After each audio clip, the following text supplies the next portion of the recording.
Ça y est, me revoilà à Calmé la Passagère en Bretagne. 9 mois après être rentré de mon tour du monde. Et donc Calmé était le lieu de départ de ce tour du monde, de cette aventure. Un tour du monde en stop qui était soutenu par l'administration Schema et dont l'objectif était de rencontrer les anciens diplômés de Schema et d'essayer de retransmettre à travers leur parcours et leur expérience les valeurs de l'expatriation et puis plus généralement les valeurs qui circulent autour du voyage. Donc 1 an et 9 mois après avoir embarqué pour Lima au Pérou, eh bien la boucle est véritablement bouclée puisque le documentaire est terminé et qu'il est prêt à être diffusé. Voilà, à tantôt.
J'approche ma première destination et les mots d'Alphonse de Lamartine résonnent à l'unisson dans ma tête.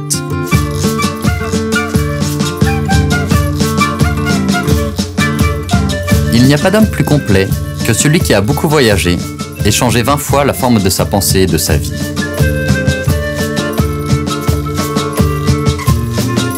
Je suis persuadé que c'est ce qui m'attend pour les mois à venir.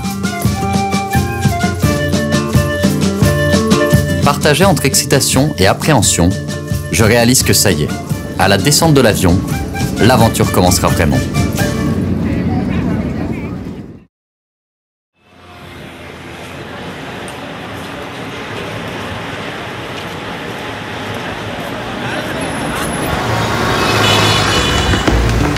À Lima se dévoile une atmosphère ardente et frénétique. Les klaxons sont incessants, omniprésents, presque enivrants. J'ai le sentiment d'une ville qui ne dort jamais. À travers une population plurielle et accueillante, je découvre les prémices d'un continent en plein essor. Depuis le début des années 2000, l'Amérique du Sud connaît une formidable croissance. Emmenée par un Brésil florissant, véritable locomotive du continent, devenue 6e puissance économique mondiale devant la Grande-Bretagne, c'est toute une région qui prend conscience de son potentiel. Porté par cette dynamique, le Pérou, le Chili ou encore la Colombie n'hésitent plus à s'inviter à la table des nations sur qui il faudra compter.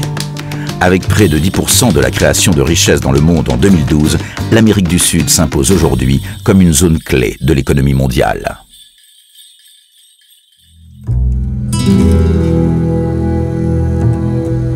Le 31 octobre 2012, je quitte Lima en direction d'Arequipa, la terre des chefs.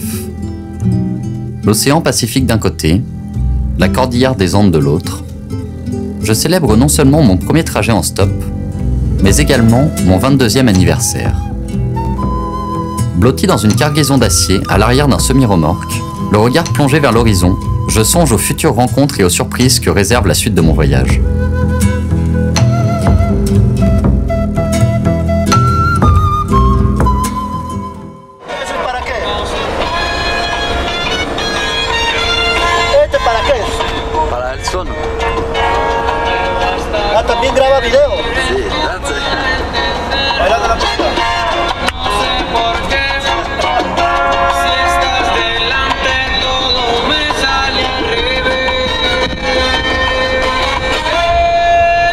Après un tracé de près de 24 heures, c'est au rythme endiablé de la cumbia péruvienne que j'aborde Arequipa.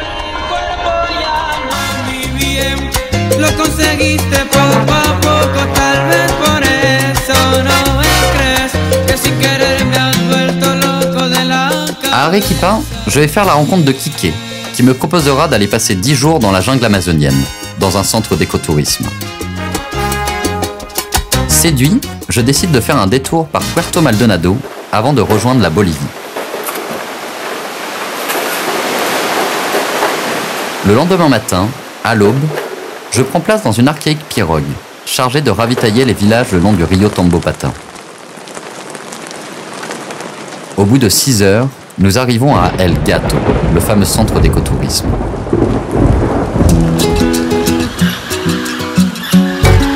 El Gato, c'est en fait l'Éden découvert par un pêcheur de la région il y a plus de 30 ans. En remontant le fleuve Tambopata, sur son petit canot à rame, il trouva un endroit merveilleux plein de jaguars et lui donna le nom d'El Gato.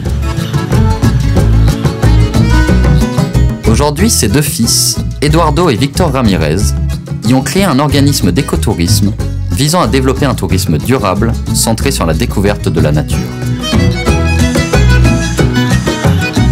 El Gato, c'est aussi et surtout un véritable havre de paix. À milieu de toute civilisation, on y vit en complète autarcie. Pêche aux piranhas, construction de bicoques en bambou, dégustation de larves vivantes. Pendant 10 jours, c'est bercé par le torrent qui déferle à quelques pas d'ici que j'apprends le mode de vie et les réalités de la jungle amazonienne.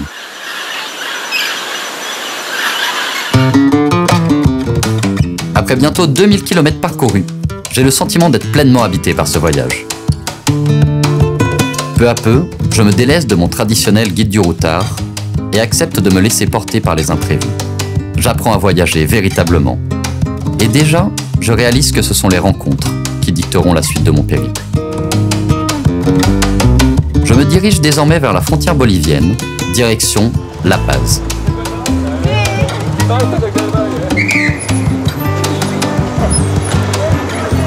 J'arrive à la tombée de la nuit et exténué par ma journée d'autostop, je m'effondre dans la première auberge que je trouve.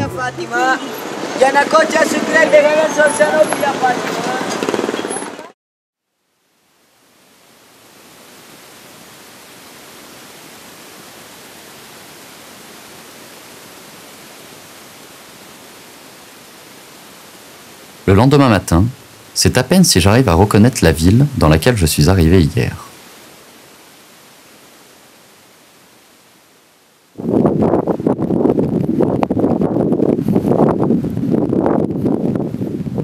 Je marche dans les rues, espérant rencontrer quelqu'un, mais tout est désespérément vide.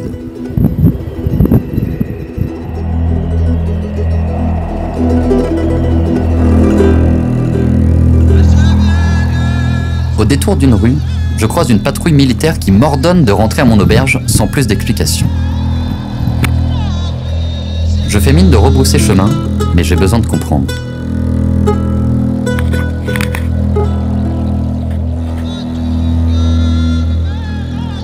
Finalement, j'aperçois un homme au loin. Je réussis à l'aborder. Rodolfo accepte de m'accueillir chez lui pour m'éclairer sur la situation. Il m'explique qu'il s'agit en fait de la journée de recensement national survenant une fois tous les 10 ans. Ce jour-là, 8 millions de Boliviens sont assignés à résidence pendant 24 heures, le temps que les 170 000 agents de recensement parcourent le pays.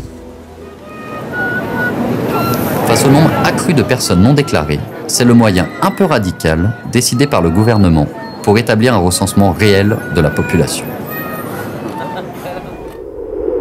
Je dois désormais rejoindre Uyuni pour entamer la traversée du célèbre désert qui me mènera jusqu'à la frontière chilienne.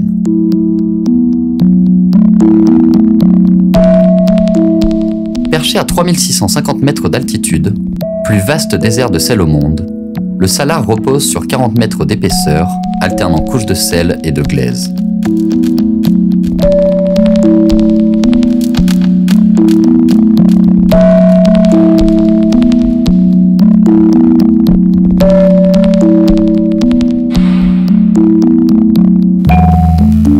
Dans ce paysage lunaire, la terre nourricière prend parfois un tout nouveau visage.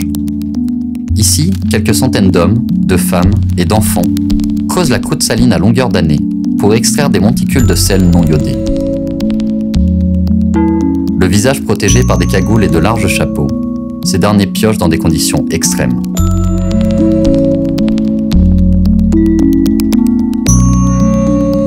Selon Evo Morales, le président bolivien, le salar abriterait plus de 50% des réserves mondiales de lithium, un métal rare utilisé dans la fabrication des batteries électriques, dont la production représente aujourd'hui près de la moitié du revenu annuel du pays. Encore trop peu utilisée aux yeux du gouvernement bolivien, l'exploitation de cette ressource se heurte aux aspirations des multinationales étrangères et aux préoccupations des organismes environnementaux. L'expédition terminée, je traverse la frontière chilienne et atteins le village de San Pedro de Atacama, au nord du Chili.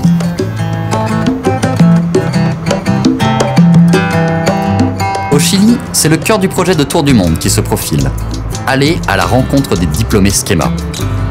Dans quelques jours, je vais réaliser ma première interview à Santiago. Le Chili, c'est aussi une idée qui trotte dans un coin de ma tête. Tout au bout de cette longue bande de terre se cache un rêve de gosse. Franchir le mythique Cap Horn à la voile.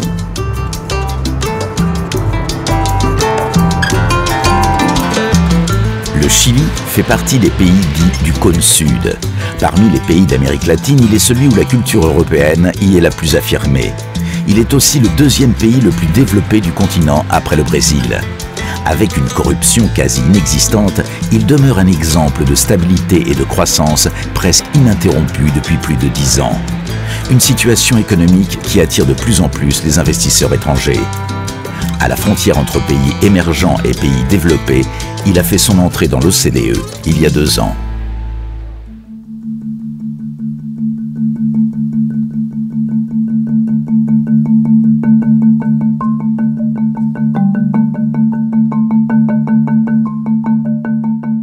À San Pedro de Atacama, à la frontière entre le Chili et la Bolivie, je passe plusieurs jours à rechercher sur internet des voiliers qui pourraient m'accueillir à leur bord quand je serai à Ushuaia. Après une centaine de mails envoyés, les réponses négatives s'accumulent.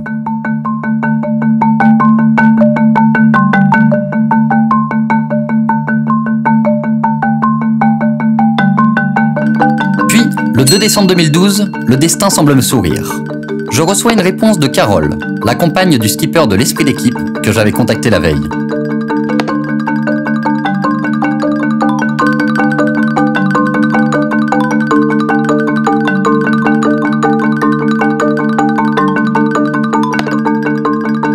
L'Esprit d'équipe, ce voilier légendaire, vainqueur de la course autour du monde en équipage avec Péan et Tabarly en 1986. Mais je suis à 5000 km du point de rendez-vous et le bateau quitte les pontons d'Ushuaia dans 4 jours et je dois m'arrêter à Santiago pour ma première interview.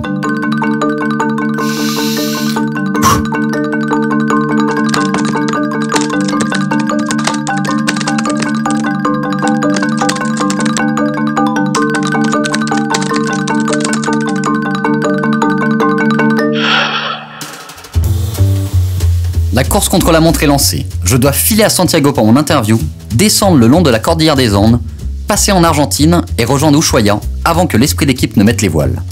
J'ai 4 jours pour parcourir 4811 km.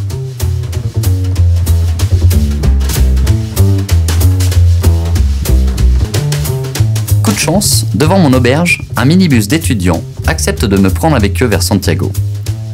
Après l'excitation du départ, mes nouveaux camarades s'abandonneront rapidement à une activité plus reposante. Après 1630 km en seulement 24 heures, j'accède à la capitale chilienne.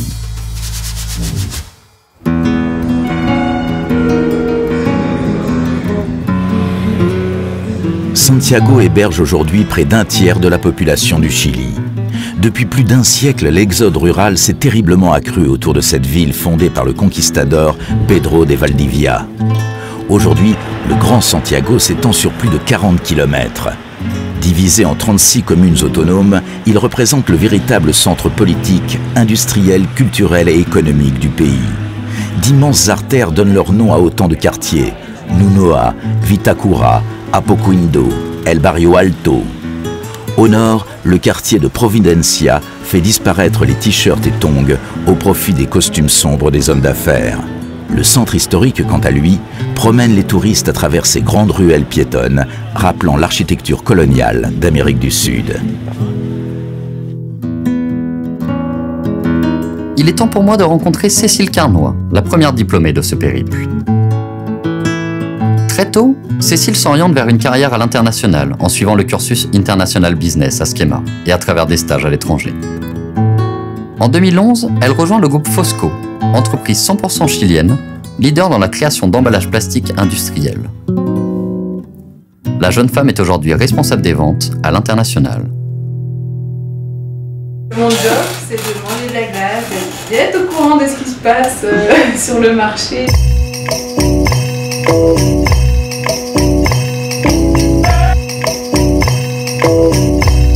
Et proposer des nouvelles idées.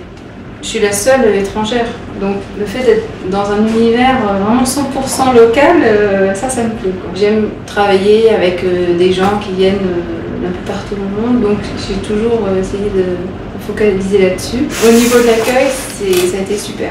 Quand je suis arrivée, je parlais 3 mots d'espagnol et ils m'ont tous aidé. Et pour eux, ça a été aussi quelque chose de nouveau parce qu'ils ne connaissent pas forcément les cultures des autres pays. Enfin, ils ont le contact facile, ils ne se prennent pas la tête, ils sont assez spontanés et tout. C'est vraiment agréable. Sur les méthodes de travail, c'est vrai que des fois, je m'arrache les cheveux. La ponctualité, on ne dit jamais non, on dit oui, mais en fait, bon, des fois, ça passe pas, il faut être derrière, beaucoup être derrière. Mais en même temps, ça donne une flexibilité, parce qu'il y a tellement de spontanéité. Tu vois, une réunion, voilà, demain, tu es disponible à 10h et tout, on se fait une réunion et tout. Et tout le monde dit oui. Voilà. Donc si toi, tu as une urgence, tu peux être sûr que tu peux compter sur eux, parce qu'ils vont être disponibles. Ils ont une capacité à se faire interrompre. Assez impressionnant. Mais ça marche aussi, je veux dire, c'est une autre façon de faire. Il faut juste faire attention si on exporte avec des marchés un peu plus exigeants. Au niveau rémunération dans les entreprises comme ça? Alors, sans être... je couperai. Ça vaut pas le coup de travailler en contrat local. Pour faire une expérience, voilà, si, super. Qu'est-ce que tu appelles contrat local? Contrat local, c'est d'être embauché par une société chilienne sous le régime de la loi du travail chilien. Et du coup, retour en France envisagé ou pas du tout? Pour l'instant, moi, ça me dirait bien d'enchaîner sur une autre expat en Europe. Mon baptême de reporter accompli, je file rejoindre Amélie, une amie française, qui doit me sortir de la ville en voiture pour me faire gagner du temps dans ma course vers Ushuaia. Elle m'a donné rendez-vous au Boudoir, un restaurant du quartier de Bella Vista. Là-bas, je rencontre son compagnon, Edouard, qui se révèle être un diplômé Schema. La coïncidence est trop forte. Au risque de ralentir mon avancée vers Ushuaia, je lui propose de prendre part au projet et de l'interviewer à la fin de son service. Il y a 3 ans, une fois un panel de business angels et d'investisseurs convaincus, Edouard décide de tenter l'aventure au Chili. Avec 2 acolytes, Amélie et Clément, ils développent ensemble un concept de bar-restaurant-lounge, le Boudoir. Ça nous a fait tout drôle de partir avec une valise chacun.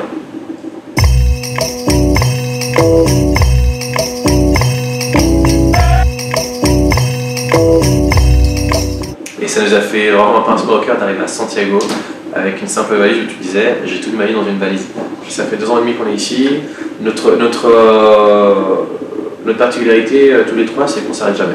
On veut être tout le temps dans le mouvement, dans la création. On a quelques associés, dont un qui est aussi ancien de l'USCI, qui était un copain de promo et qui a eu foi dans notre projet. Il fait partie justement des investisseurs, des business angels qui nous ont appuyés. Ça m'a surpris quand on s'est croisés, c'était assez drôle, ça m'a vraiment surpris. Et le simple fait de venir qu'il a fait l'USCI, ça m'a donné envie, tu vois, de te faire passer, de te faire rentrer dans notre cercle, dans le milieu. Forcément, ça t'ouvre quelques portes, ça te fait tomber une première barrière très rapidement. Au Chili, ce qui fait ta force, c'est ton réseau, c'est ton background.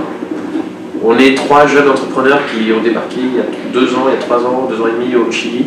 On n'avait rien, on n'avait personne. On n'avait pas une seule personne pour nous protéger ou pour nous expliquer ou nous recommander ou se porter garant. On a dû très rapidement faire notre réseau. Et c'est ce qu'on a fait. La fibre entrepreneuriale a toujours été là. Exact. Déjà en école, c'était le cas.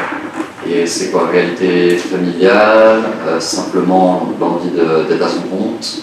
C'est un peu de tout. Je pense que ça va peut-être un peu avec mon éducation, le parcours de mes parents. Mon père, déjà très très jeune, en Espagne, était commerçant, avait sa boîte, ses boîtes. Et en arrivant en France, je pense c'est la dynamique, l'énergie qui a pu nous communiquer. Ma famille qui habite aux États-Unis, ils ont tous l'esprit américain. Et l'esprit américain, c'est on y va, on s'arrête pas, on se pose pas de questions, il faut que la boîte elle tourne. Tout entrepreneur, vous avez dû faire face à des difficultés. Est-ce qu'il y en a qui sont spécifiques au chimie? Alors, créer une entreprise, c'est très facile. Ça prend exactement une semaine. Monter ta boîte, c'est déjà plus difficile. Souvent, ce que peuvent imaginer les Occidentaux en arrivant au Chili, c'est qu'il y a tout à faire. C'est vrai, il y a tout à faire. Dans le service, c'est tout à faire. C'est ce qu'on entend. C'est ce qu'on entend tous les jours. Or, personne t'attend. On a vu pas mal de Français arriver, débarquer. Ouais, moi, je vais tout révolutionner, j'ai une idée de malade mental. Au bout de 3 mois, on les revoyait partir. Sans argent. Pourquoi alors? Parce que juste le fait d'arriver avec ses idées préconçues et c'est pas tout. Il faut que tu aies une idée, il faut surtout que tu comprennes le marché, que tu comprennes la dynamique du chilien. Ce qui est dur, voilà, c'est de trouver sa niche, trouver le concept qui te différencie de tes collègues, de tes voisins, et surtout de se maintenir. Donc si tu veux monter un business au Chili, sois prudent. Prends conseil auprès de tes pairs et surtout pose beaucoup de questions.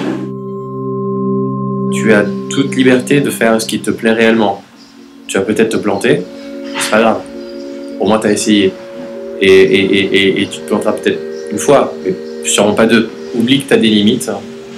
Il n'y a pas de frontières, il n'y a pas de barrières. Tu peux vraiment arriver au bout de tes projets si tu le désires réellement. Et c'est là où tu vois réellement quelles sont tes habiletés, ta force de réflexion, ta force de concentration sur certaines tâches qui te paraissent totalement infranchissables. Et je te parle vraiment en connaissance de cause, où tu te dis, j'ai un mur devant moi qui fait pratiquement 100 mètres de hauteur. J'ai une perche qui fait 1,50 m, comment est-ce que je vais passer ce mur? Et je peux t'assurer qu'en prenant un bon élan, je peux te le jurer que tu vas le passer ce mur. Parce que si tu passes pas, tu rentres chez toi avec ta valise et ton orgueil dans les chaussettes.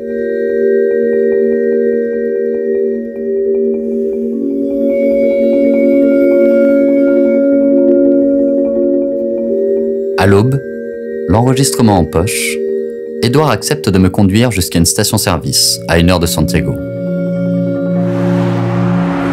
Je sais qu'il ne me reste désormais plus que 2 jours pour rejoindre Ushuaia, mais c'est encore possible.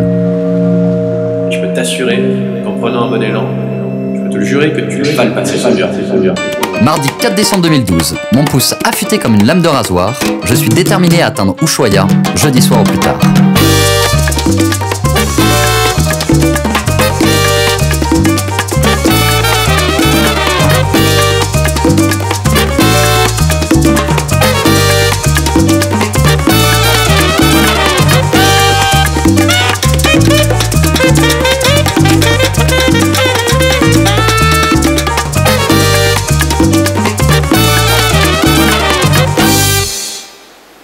Alors voilà, je suis dans la provincia de Osorno, dans la direction de la douane, de la frontière avec l'Argentine. Donc avec le peu de voitures à passer, j'ai décidé de marcher, donc je suis à mon premier kilomètre et il m'en reste 19 pour rejoindre la frontière. Well, my hand is shaking and my knees are weak. I can't seem to stand on my own feet. I'm in love. I'm all shook up.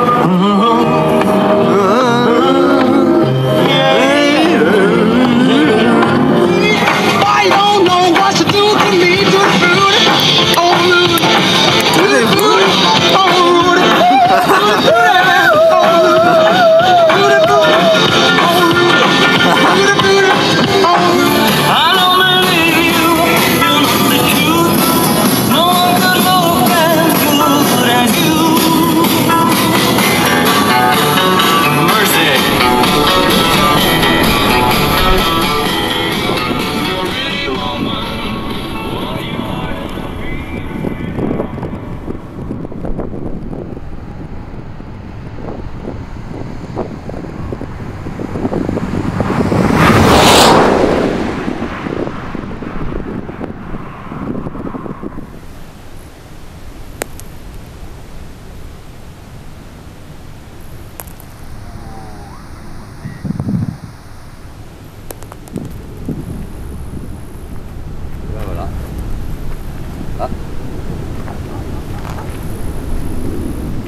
voiture depuis 20 minutes et il refuse de m'emmener.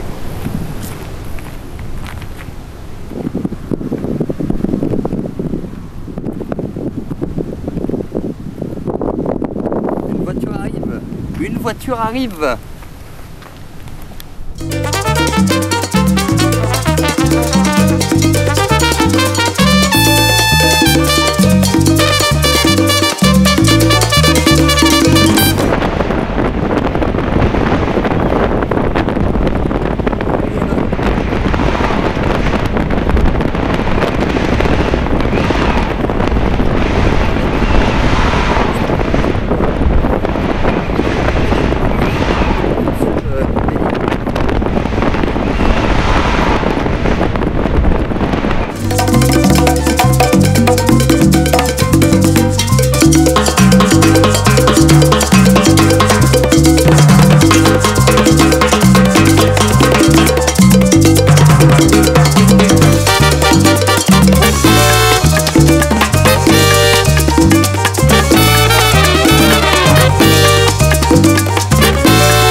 Plus qu'à 200 km d'Ushuaïa, la terre connue. Après...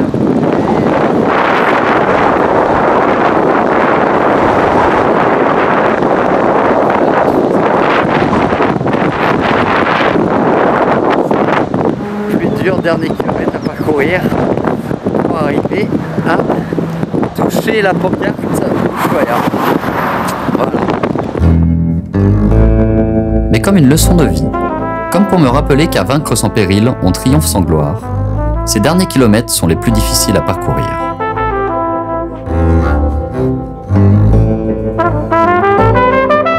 À 104 petits kilomètres d'Ushuaïa, plus possible d'avancer.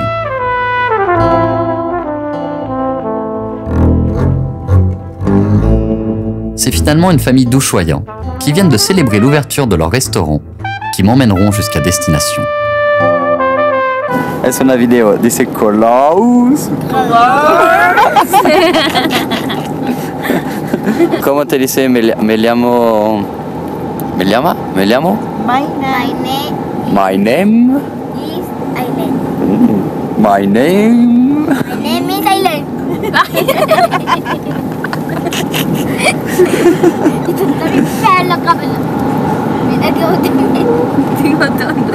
C'est tranquille.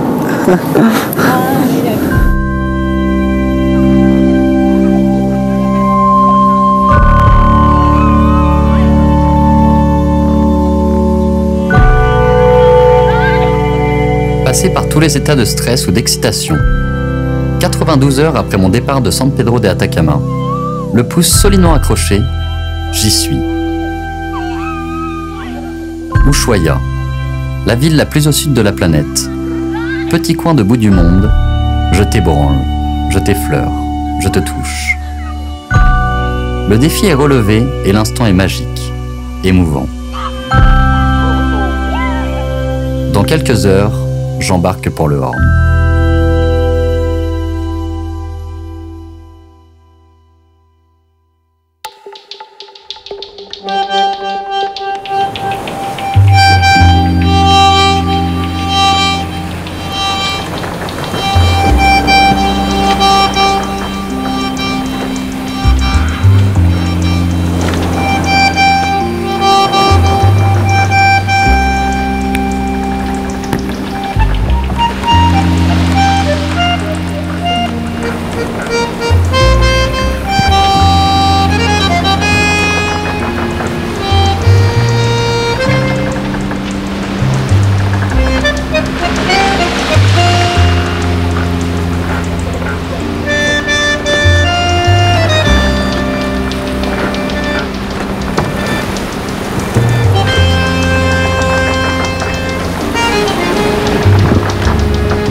Après le Cap Horn, place au glacier des mers australes.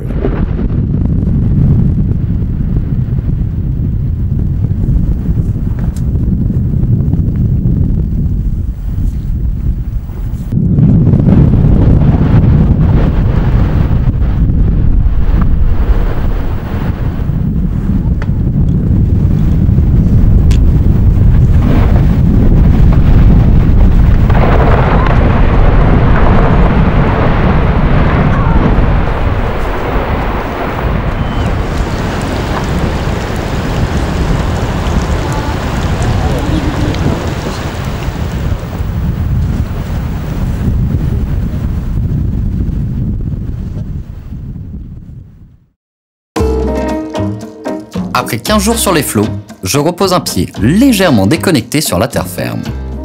Désormais capornier, je dois dire au revoir à l'équipage de l'esprit d'équipe et reprendre la route vers le nord.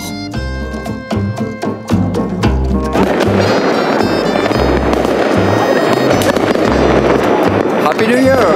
Happy New Year! Yeah. You want me to take it?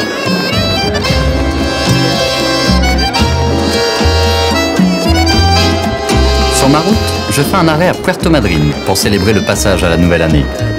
You have to say in Dutch, Happy New Year. In German, you mean? Was nice! Feliz Año Nuevo! Je continue ensuite ma remontée vers Buenos Aires, où m'attendent les 2 nouveaux diplômés Schema.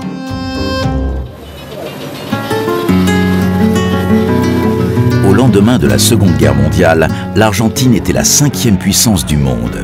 Un demi-siècle plus tard, le pays faisait faillite et le peuple argentin s'embrasait. Aujourd'hui encore, le krach de 2001 reste gravé dans tous les esprits. Longtemps considéré comme le grenier du monde, le pays possède 160 millions d'hectares de surface agricole, un élevage bovin mondialement reconnu, des sous-sols fournis en gisements d'or, d'argent, de cuivre et de fer. Pourtant, l'Argentine peine à en tirer profit. Le gouvernement Kirchner, qui dirige le pays depuis 2003, applique une stratégie ultra-protectionniste et ferme de plus en plus ses frontières aux investissements étrangers. Confrontées à des taxes à l'importation de plus en plus fortes, de nombreuses marques de luxe comme Ralph Lauren, Armani, Calvin Klein ou encore Cartier ont récemment décidé de se retirer du pays. L'État argentin a également pris des mesures pour limiter l'obtention de devises étrangères par les particuliers. Ces mesures sont à l'origine d'un marché parallèle de dollars. Malgré la situation actuelle, la population argentine reste optimiste quant à l'avenir du pays. Habitués depuis des décennies à rebondir positivement après chaque période de crise, les Argentins restent convaincus que les beaux jours sont à venir. Après un échange au Mexique, lors de son cursus Schema, Thomas Mila rentre en France et débute sa carrière professionnelle chez Sagem Communication. En 2009, il rejoint l'entreprise Thomson Reuters, où il est responsable de l'implantation stratégique du groupe sur le continent sud-américain. En 2012, rattrapé par sa passion pour l'Amérique latine, il décide de s'installer à Buenos Aires et intègre l'entreprise Huddle Group, fondée en 2004 et spécialisée dans les télécommunications. Certains étudiants de Schema vont probablement avoir envie de suivre leurs aînés et de partir à l'international. Quels seraient les conseils que tu aurais envie de leur donner Venez avec des dollars.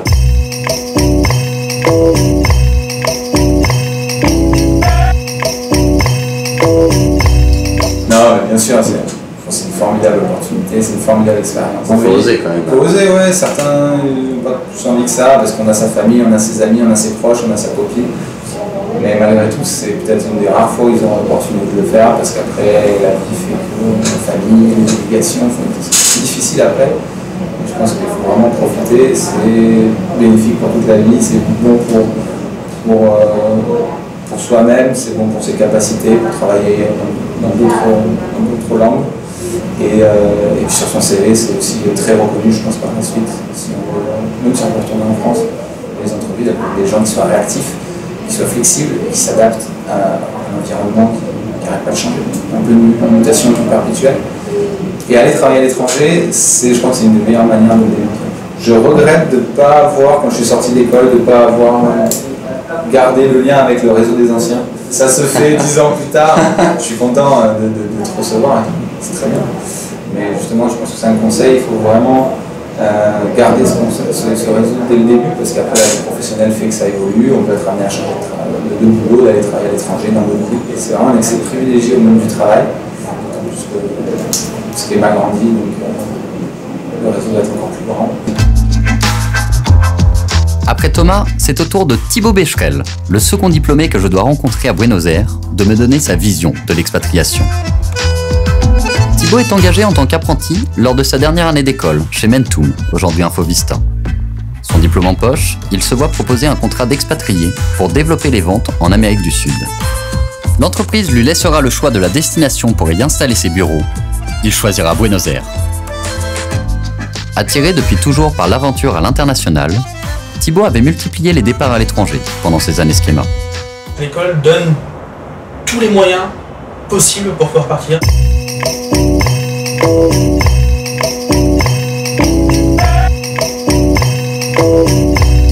Et je pense qu'il faut en profiter. Et après, c'est un premier pied. C'est ce que tu vas faire dans l'école va te donner envie de partir ou pas. Moi, c'est ce qui m'a donné envie de partir. Donc, j'ai fait, première année, j'ai fait 5 mois en Chine de stage. Je suis rentré en deuxième année, j'ai fait mon échange au Mexique. Je suis reparti en césure à Barcelone. Et mon apprentissage était en déplacement à l'étranger avec ma boîte assez régulièrement. Pourquoi l'Argentine, tout simplement? Très bonne question. J'avais le choix en fait entre m'implanter soit au Brésil, soit au Chili, soit en Argentine. Et j'étais déjà venu plusieurs fois donc, dans ces trois pays-là. Et j'avoue que Buenos Aires est la ville que je préfère en Amérique latine. Donc vu que j'avais l'opportunité de choisir, j'ai décidé de venir ici. Donc ton statut c'est...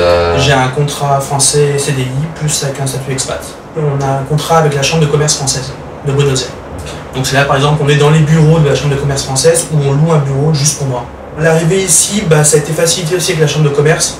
Parce que d'arriver dans une structure où il est déjà qui aide au niveau de l'obtention du visa, qui donne des conseils au niveau de l'obtention pour trouver un logement. La langue est très importante parce qu'en Amérique latine, dans le business, ça marche pas comme en Europe ou aux États-Unis où c'est business. Il faut d'abord que les gens te fassent confiance, que tu viennes proche d'eux, que tu viennes avoir des relations amicales avec eux. À partir du moment où ils te font confiance, tu vas pouvoir bosser avec eux. Et habiter dans un pays étranger, à l'étranger, le but c'est de communiquer avec la population locale aussi. Et c'est pas de rester enfermé sur une communauté d'expats ou une communauté américaine ou anglaise, quelle que soit. Donc franchement, venir habiter dans un pays sans parler la langue, je vois pas vraiment l'intérêt. C'est quoi les différences fondamentales qu'il y a entre nous, notre façon qu'on a travaillé européenne, qui est peut-être un peu plus rigoureuse, je sais pas. Beaucoup plus. Je me sens plus proche de leur façon de bosser que par exemple en Europe, ça va être beaucoup plus étendu. Après il va y avoir des mauvais côtés. Ils sont mal organisés et la notion de temps est complètement différente. Arriver à un rendez-vous, on n'arrive jamais à l'heure au rendez-vous. C'est pas logique. On est arrivé de rester à attendre 2 heures un client qui était en retard. Et faut pas le prendre mal. Faut lui faire comprendre après 2 heures de retard que c'est pas correct, mais une demi-heure de retard, c'est pas du retard. Je pense que le plus important, c'est la notion de temps et de flexibilité à ce niveau-là. Pour s'adapter à une culture à ce niveau-là et pas arriver avec la mentalité européenne française où tout est organisé. L'heure c'est l'heure, ou voilà, non. Ça marche pas comme ça. Si on arrive avec cette mentalité-là, on n'arrivera pas à faire du business sur place. Mais je pense qu'il faut surtout pas avoir peur de partir, enfin, c'est génial, donc faut essayer, puis tu tentes bien, ça se passe bien, tant mieux, ça se passe pas bien, 3 mois après tu rentres et tu auras essayé.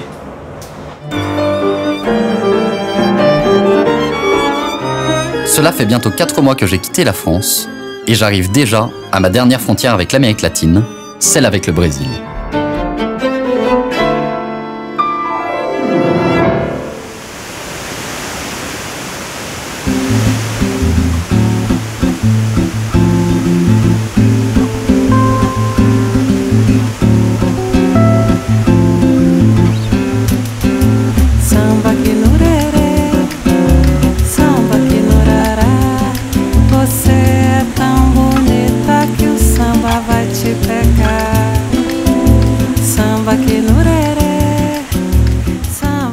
Le Brésil a vécu une décade fabuleuse. Stimulé par l'organisation des premiers Jeux olympiques sud-américains en 2016 et de la Coupe du monde de football en 2014, les investissements étrangers ont jailli de toutes parts, irriguant un marché de travail désertique et faisant émerger une classe moyenne jusque-là inexistante. La monnaie s'est réévaluée, la consommation a suivi le mouvement et le pays tout entier s'est sculpté une réputation de future puissance mondiale. À l'issue de ces 2 mandats, le président Lula a quitté le pouvoir avec une popularité exceptionnelle. Sa dauphine, Dilma Rousseff, a été élue le 31 octobre 2010 au second tour de l'élection présidentielle avec 56% des suffrages. Doté d'atouts indéniables, le Brésil bénéficie de ressources naturelles abondantes, comme le pétrole, le gaz, les minerais et un fort potentiel hydroélectrique, associé à des secteurs industriels dynamiques tels que les biocarburants, l'aéronautique ou l'automobile. Première économie de l'Amérique latine et 6e PIB mondial, le Brésil s'est donné comme priorité l'accélération de sa croissance et la réduction des inégalités dans le respect des équilibres économiques fondamentaux. Cette stratégie lui permet de jouir d'une image positive auprès de la communauté d'affaires internationale et laisse augurer d'un avenir prometteur.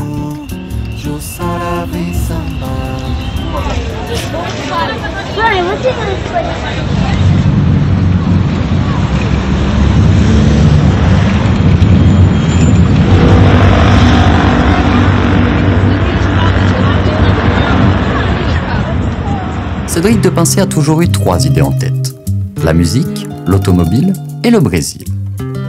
À 28 ans, après un passage chez Peugeot à Lisbonne, il décide de se consacrer à l'une de ses passions, la musique. Il fonde Ced Music et embarque avec ses musiciens pour une tournée de concerts qui durera 2 ans. À la suite de cette parenthèse musicale, il intègre la société Pirelli en France, puis au Brésil. Le Brésil, je l'ai dans la tête depuis tout petit.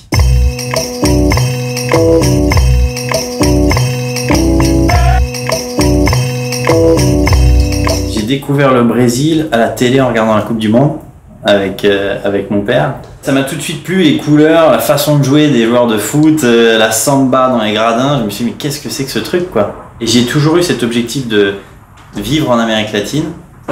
Mon passage au Portugal, c'était lié à ça, puisque je me suis dit, tiens, je vais apprendre le portugais au Portugal.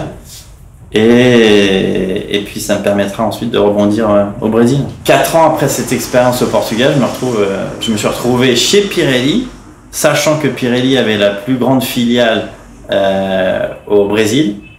Et ça m'a pris 4 ans et demi pour convaincre Pirelli Milan, donc le siège milanais, qu'un Français pouvait aider la filiale brésilienne à São Paulo. Ça n'a pas été simple. Pirelli France, ils n'avaient pas dans l'idée de m'envoyer au Brésil. Tu vois, la première année, je leur ai expliqué, si, moi je vais aller au Brésil. D'accord, ok, bah, tu vas faire autre chose. Bon, j'ai pris la place de mon boss, et lui il est parti, il a fait autre chose. Et puis chaque année, je disais, je vais aller au Brésil. Et puis voyant que ça se faisait pas, j'ai pris un billet d'avion, je suis parti en vacances au Brésil, et je suis allé taper à la porte de Pirelli en disant, bah voilà, je suis de Pirelli France. Et j'ai rencontré plein de personnes. Et 2 ans après, c'est la personne que j'avais rencontrée en buvant une caipirinha sur la plage à Rio, tu vois, le directeur commercial de Pirelli, qui me dit « Oh, Cédric, maintenant on a besoin de toi. » Donc les contacts, faut aller les chercher. Il faut aller les chercher. Même si tu as un super profil expat, que tu as déjà tout compris de l'expatriation, des différences culturelles, etc., le Brésil, c'est un cas à part, comme certainement l'Asie, comme l'Inde. Mais il faut se plonger dans cette réalité-là comme une éponge, hein, tu prends tout ce qu'il y a à prendre, mais ça va prendre du temps d'intégrer toutes ces différences culturelles. Ça prend du temps, il n'y a rien à faire. Tu peux lire tous les bouquins du monde, il faut vivre avec eux. Et donc le conseil que je donnerais si tu as envie de créer ton business au Brésil, c'est de trouver un très bon ami brésilien qui va t'ouvrir certaines portes et qui va te faciliter ce travail d'intégration, et qui va aussi t'aider à être un peu moins arrogant, parce qu'on arrive avec une certaine forme d'arrogance du type je sais tout, j'ai tout vu, il n'y a rien à faire, quoi. On est fait comme ça. Oui. Et ça passe très très mal ici. Ça marche pas, ça. Tu es confronté directement à ces différences culturelles dans la façon d'être et la façon de travailler. Donc le respect des délais ici est rarement respecté. Le travail n'est pas toujours fait comme tu l'as demandé. Et c'est pas au Brésil de changer, c'est à toi de changer. Donc ça a été à moi de changer. Ils sont 200 millions. Et en termes de puissance mondiale, ils sont en train de progresser. Donc c'est-à-dire que leur méthode fonctionne. Donc c'est à toi de t'adapter. Donc s'il y a un mot-clé, c'est l'adaptation. Et pour créer ta boîte, avoir un bon ami brésilien qui t'a confiance. Parce que des problèmes, tu vas en avoir. Voilà. Alors des bonnes surprises, tu vas en avoir aussi, ça va être génial. Mais il faut avoir un réseau, quoi. Il faut avoir un réseau d'amis. Il faut avoir un réseau pro. Le réseau Schema, C'est top parce que tu as des affinités rapidement. En plus d'être français, tu as fait la même école, donc voilà, il y a une entraide qui se crée. Donc fonce, soit en étudiant, soit pour trouver un boulot, mais prépare, parce que personne t'attend ici. Et voilà, c'est super, donc venez. Le conseil, c'est venez, quoi. Lors de sa dernière année d'école de commerce, à Schema, Luis Antunes postule pour un stage chez Arc International à Lisbonne. 20 ans plus tard, il est le président-directeur général d'Arc International Amérique latine. En 2010, sous son impulsion, Arc International reçoit le prix de la meilleure implantation des jeunes entreprises françaises au Brésil. Avec près d'une vingtaine d'années d'expatriation à son actif, le doyen des diplômés Schema accepte de me livrer son analyse et sa vision du continent sud-américain, au siège d'Arc, à Sao Paulo. J'ai 19 années d'expatriation.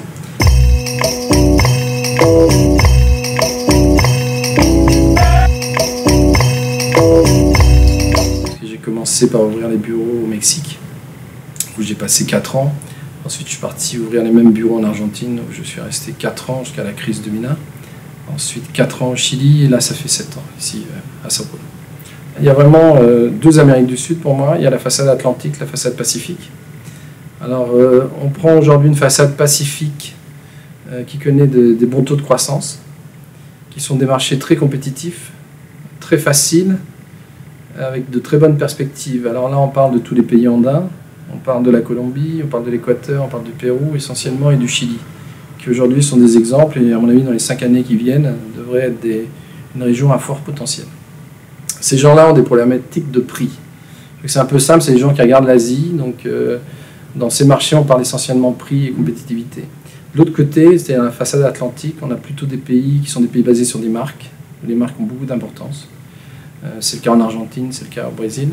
Mais par contre, on a un esprit beaucoup plus protectionniste. Et donc, on a 2 problématiques totalement différentes. C'est-à-dire un Pacifique qui est d'attrait et d'approche facile, où il est beaucoup plus simple de faire des affaires immédiatement, et une façade atlantique où c'est de l'investissement à long terme, où on peut fortement réussir, mais où l'investissement est beaucoup plus long et on doit être prêt, non seulement financièrement, mais aussi en termes de temps, à attendre le retour d'investissement. Le continent est dans une situation quand même positive. Si on regarde les 20 dernières années, on oubliait trop souvent l'Amérique latine, qui était encore synonyme d'insécurité, de corruption ou autres points négatifs. Et donc aujourd'hui, il y a le blason qui se redore un peu. Donc oui, je pense qu'il y a encore beaucoup d'affaires à faire. Si tu avais un conseil, ou plusieurs conseils même à donner aux étudiants là, qui sont bientôt diplômés, qui pourquoi pas auraient envie de se lancer dans l'expatriation ou même l'entrepreneuriat à l'étranger? C'est tout, partez, quoi. Je crois que c'est ce qu'il faut se dire. Je pense qu'il y a juste... je pense qu'on gagne tous à préparer un départ. Donc ça, c'est mon grand conseil, parce qu'on voit souvent arriver ou des gens ou des sociétés qui cherchent toujours le fameux Eldorado. Je crois que ça fait des siècles que tout le monde le cherche, mais bon, je pense qu'une bonne préparation via soit les organismes locaux, des chambres de commerce, UbiFrance, tout un tas d'associations, des anciens élèves des écoles, par exemple. Je crois que, surtout en France, on n'utilise pas assez la force des réseaux. Les prochaines années, c'est quoi? C'est rester à l'étranger, une autre destination, un retour en France prévu? C'est une excellente question. Alors, je me la pose environ une fois par an. Quand les affaires vont mal, je rentre. Quand les affaires vont bien, j'oublie de rentrer. Je crois que c'est un peu le risque de l'expatriation, justement. C'est que, quelque part, le temps s'écoule et on s'en rend moins compte dans l'expatriation. Et lorsqu'on se retourne, on se rend compte que les pays ont changé, les gens ont changé, les familles ont changé. Donc les retours sont toujours délicats. Donc en ce qui me concerne, bien évidemment, c'est plus mon employeur qui a la réponse et le contexte économique. Pour l'instant, on continue. Après São Paulo, je me dirige doucement vers Rio de Janeiro, surnommée la Villa Maravilhosa. Je me trouve dans une station-service entre Rio de Janeiro et Sao Paulo, et je cherche une voiture pour me rendre à Rio. Le problème, c'est que les Brésiliens ont plus peur de moi que je n'ai peur d'eux, et donc peu de monde veulent me prendre dans leur voiture. Donc il me reste 220 kilomètres avant d'arriver à Rio de Janeiro. Et donc je cherche une âme charitable pour me prendre. Voilà, voilà, sous 40 degrés. À tantôt. À Rio, je vais faire la rencontre de Laurence, une photographe qui me propose de l'accompagner au Carnaval des enfants, dans la favela de Caju, où elle réalise un reportage pour la fondation Gol de Letra. Fondée par les footballeurs Rai et Leonardo, cette fondation œuvre pour la formation éducative et culturelle des enfants des favelas.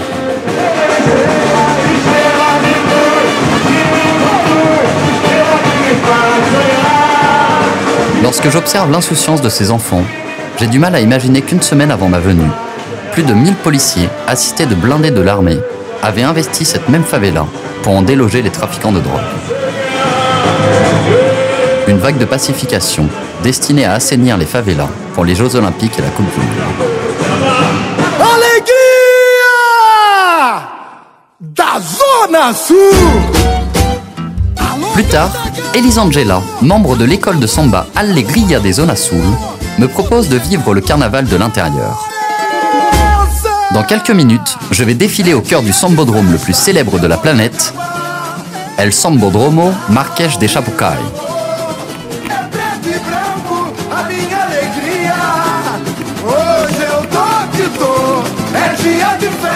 Pendant près d'une heure, nous défilons devant plus de 80 000 personnes, espérant secrètement remporter le prix de la meilleure école de samba de la ville.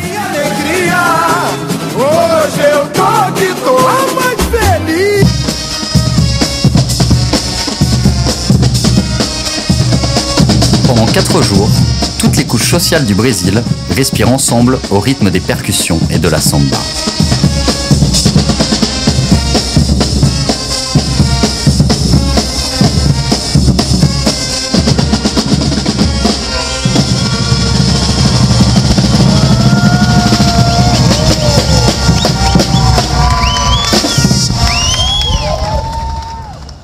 C'est aussi à Rio que je dois rencontrer le dernier diplômé d'Amérique latine, Alexandre Ayocanha da Silva. Fils et petit-fils d'expatriés, Alexandre goûte dès le plus jeune âge à l'aventure de l'expatriation. Né à Glasgow, en Écosse, élevé à Riyad, en Arabie Saoudite, il a perpétué le schéma familial. D'abord avec des stages au Mozambique et en Angola, puis comme responsable financier dans l'industrie pétrolière au Portugal, aux Pays-Bas et en Colombie. En 2011, il ouvre la porte du marché brésilien à l'entreprise pétrolière Precioso et devient directeur général de la filiale Amérique du Sud. Il me reçoit chez lui, sur les hauteurs de Santa Teresa. La grande question que tout le monde se pose ici, c'est...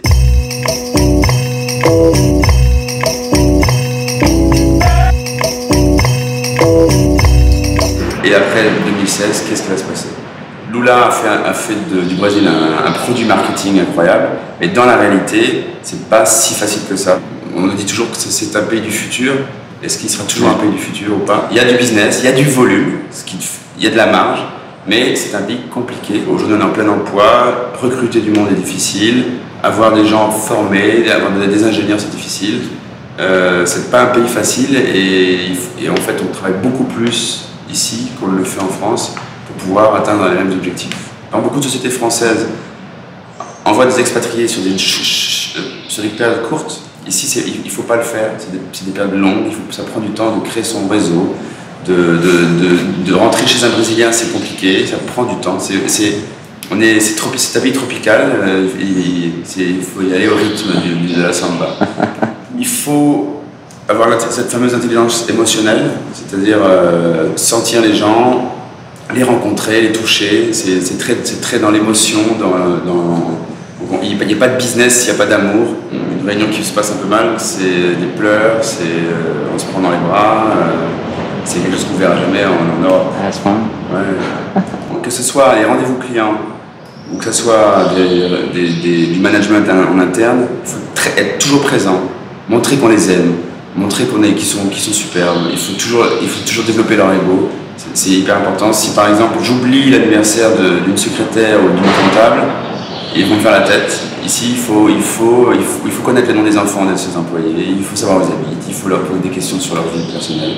Donc c'est quelque chose de très... Ça demande du temps, ça demande de la patience et puis un état d'esprit. Donc nous, très français, parfois on va droit au but et parfois on peut avoir des soucis parce qu'on n'a pas mis la crème, comme on dit. Je dis souvent à des jeunes qui veulent s'installer au Brésil, commencez par São Paulo et après venez à Rio de Janeiro. Parce que la différence qu'il y aura entre São Paulo et une grande ville européenne sera beaucoup plus petite. Donc tu t'adaptes déjà, la marche est moins haute en fait. Alors que Rio de Janeiro, la marche est déjà beaucoup plus haute. Moi je me suis trouvé tout seul à monter une société ici, donc on commence de zéro, on travaille sur un bout de table, à droite, à gauche, et puis petit à petit on avance, on se prend des claques, on tombe, on se relève, on apprend. Donc il y a deux façons de faire de la bicyclette, soit on garde les petites roulettes et on fait la bicyclette, on prend du temps à apprendre à faire la bicyclette sans roulette, soit on les enlève, on se fait très très mal, et puis, mais on apprend assez vite à faire du vélo. Ouais. Plus facile de se relever à l'étranger qu'en France On n'a pas le choix. Alors qu'en France, on a le cocon familial, on a les amis. Ici, on n'a pas le choix, on est obligé. Si tu avais 22 ans aujourd'hui ou 23 ans, tu sors de l'école de Schema, tu ferais quoi? Tu pars Au Brésil? Je pars au Brésil. La Colombie est un pays incroyable. Je l'appelle le secret de l'Amérique latine.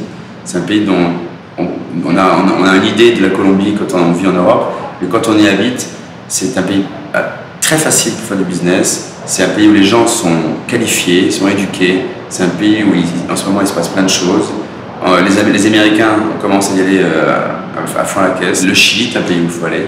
Le Brésil, évidemment, et plein d'autres. Mais je pense qu'il faut aller chercher l'expérience, l'accélération de carrière en expatriation. Ici, on sent une jeunesse, une énergie qui fait qu'on a envie d'y aller, de monter, de ne pas avoir peur et de foncer. Ouais. Et si pour les jeunes qui veulent foncer et croire, je pense qu'il faut partir. La langue est primordiale? La langue est primordiale. Il faut parler le portugais absolument. Les Brésiliens sont mauvais en langue internationale. Le top management parle les langues. Le middle management n'en parle pas. Et je ne parle pas du reste. C'est le portugais. Il faut rencontrer des gens, il faut s'ouvrir, il faut, parce que c'est ça qui va déterminer le futur. À mon époque, il fallait faire un stage de 6 mois, deuxième année. Je l'ai fait dans l'industrie pétrolière. Et finalement, c'est des gens que j'ai rencontrés dans ce stage-là qui l'ont fait. Aujourd'hui, je suis ici. Okay. Donc j'ai gardé mon premier réseau finalement. Donc le réseau, c'est ce qui est le plus important. Le mot de la fin alors en portugais? A bola está conosco.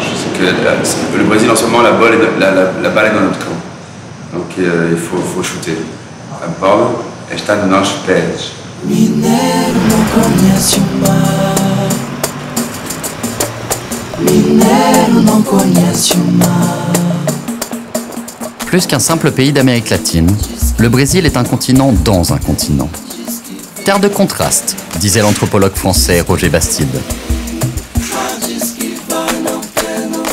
Richesse éléphantesque contre misère endémique, splendeur fastueuse contre pauvreté quotidienne, superficialité manifeste contre simplicité affichée. Cette diversité en a fait le pays d'Amérique du Sud probablement le plus complexe à apprivoiser. Mais aussi celui où les combinaisons y sont multiples et les opportunités sensationnelles. C'est maintenant une autre partie de mon voyage qui se profile. Je jette un dernier regard sur ce continent extraordinaire qu'est l'Amérique du Sud et me prépare à découvrir une autre partie du globe, l'Asie.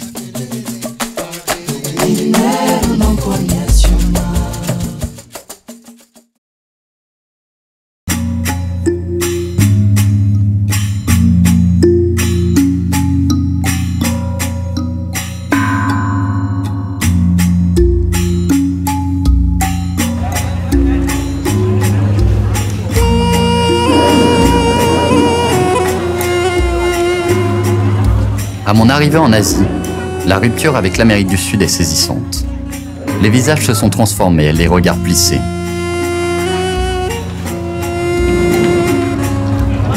Le climat, lui aussi, n'est plus le même. Ici, c'est le début de la saison des pluies. L'air est humide, lourd. La chaleur est accablante et les pluies fracassantes.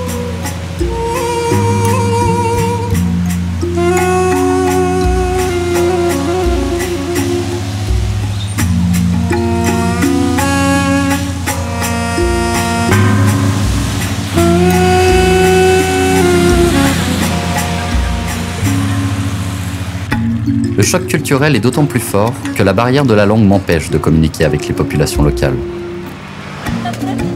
Je comprends très vite que ce continent est fondamentalement différent de celui que j'ai laissé derrière moi, et que c'est en fait un tout nouveau voyage qui s'amorce.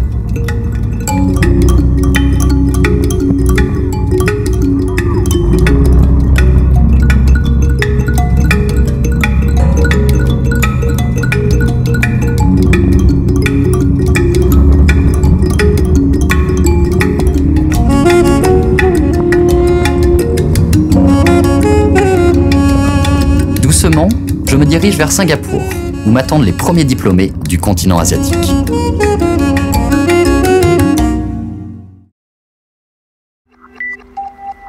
Depuis son indépendance en 1965, la cité-État a connu une réussite économique spectaculaire avec 8% de croissance en moyenne au cours des dernières années.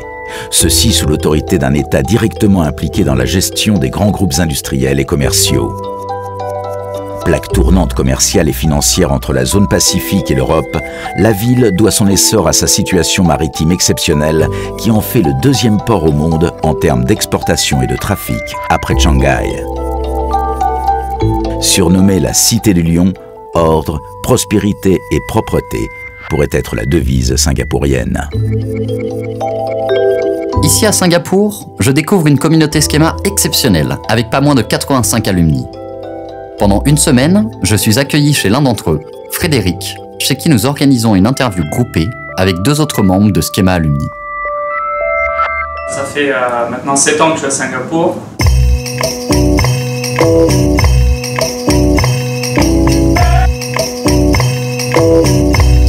Pendant 6 ans, j'ai travaillé dans une multinationale malaisienne, dans le département marketing. Je m'occupais des sports sponsorships. Et depuis 1 an maintenant, j'ai quitté the corporate world pour me lancer dans mon aventure entrepreneuriale. Notre ami François, ça va? Le plus frère, ouais, ça. Moi, je suis arrivé il y a 5 mois à Singapour.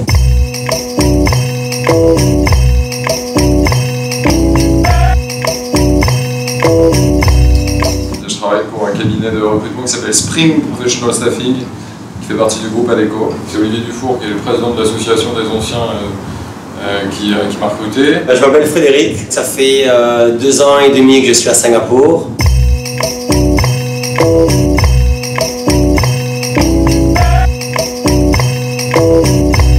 Aujourd'hui, je travaille avec François donc chez Spring Professional. C'est grâce à lui que j'ai pu avoir cette opportunité chez Spring. Ok. La force du réseau.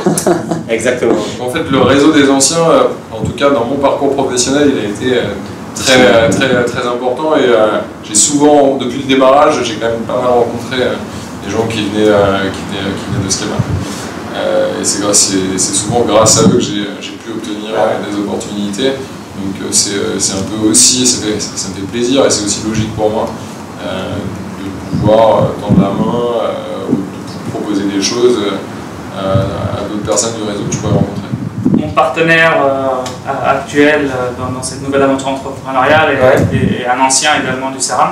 D'ailleurs, oui, c'est amusant parce que mon premier emploi dans cette société à Singapour, malaisienne, je l'ai obtenu grâce à lui. Il travaillait en fait pour cette boîte dans le bureau de Bangkok.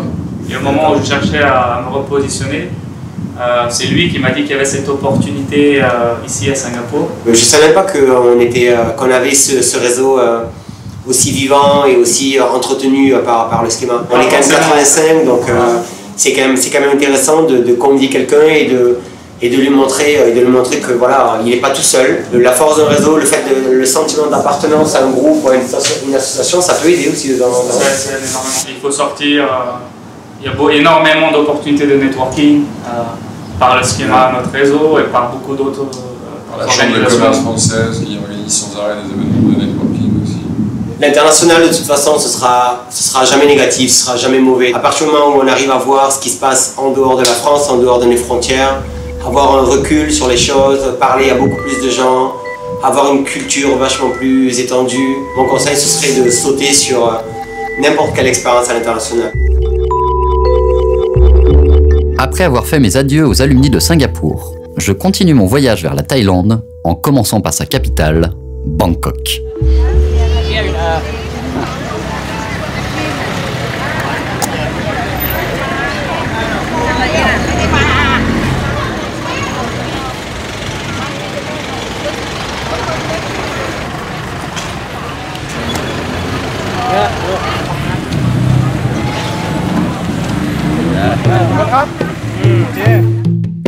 À Bangkok, je suis accueilli par mon parrain, Alain Traunwil, ancien capitaine au long cours de la Calypso, qui vit ici 6 mois par an depuis 40 ans. Aiguillé par ce guide privilégié dans cette ville gigantesque, je profite de sa connaissance de la Thaïlande pour me rapprocher de la population locale.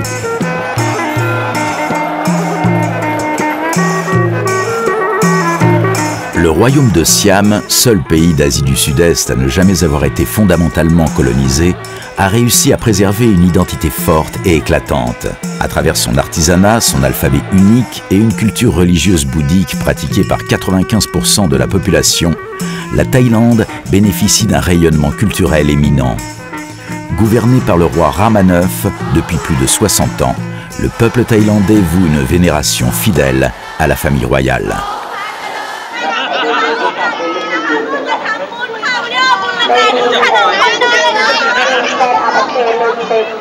En Thaïlande, la tradition veut que l'hymne national soit joué 2 fois par jour dans les endroits publics, à la télévision et à la radio. Il convient alors de cesser toute activité et de se tenir debout en signe de respect.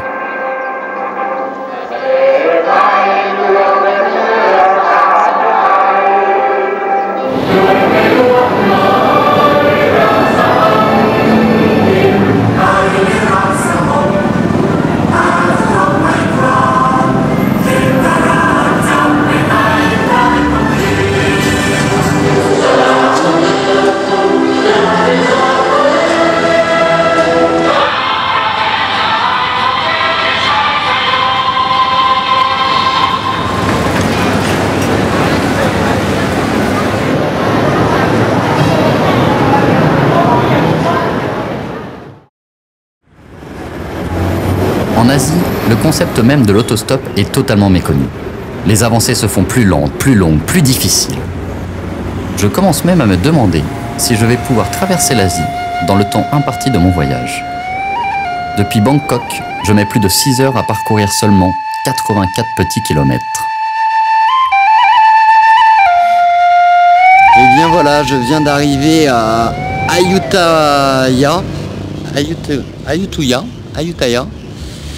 Depuis Bangkok, et le stop en Thaïlande s'avère être très difficile à cause de la barrière de la langue, puisqu'ils ne comprennent pas un mot de ce que je leur explique, puisque la majeure partie ne parle pas anglais, donc c'est très compliqué.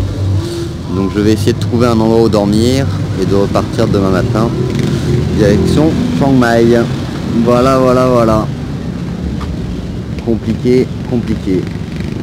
À tantôt. À ce rythme-là, je vais mettre plus de 3 jours à gagner le nord du pays. Avant de rejoindre Chiang Mai, je fais un arrêt à Doi Inthanon, le sommet le plus haut de Thaïlande. Arrivé à la tombée de la nuit, le gardien du temple m'autorise à accéder au lieu sacré, d'habitude interdit aux touristes à cette heure tardive. Quasiment seul au monde, je vais passer la nuit sur ces hauteurs majestueuses avant de rejoindre Chiang Mai.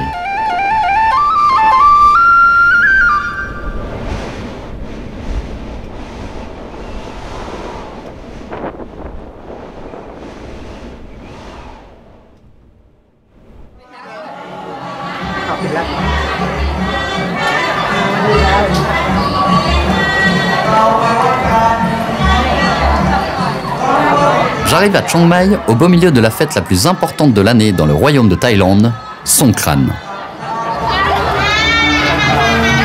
Songkran est le nom donné au nouvel an bouddhique qui marque le début de l'année après le calendrier lunaire. Traditionnellement, les Thaïlandais aspergent d'eau bénite et parfumée les images de Bouddha, ainsi que la nuque et les paumes de leurs aînés en signe de respect et d'humilité. Si cette tradition se perpétue dans les foyers et dans les temples, ces défilés publics sont également devenus prétexte à de gigantesques batailles d'eau dans tout le pays. La croyance populaire voulant que l'eau éloignerait la malchance.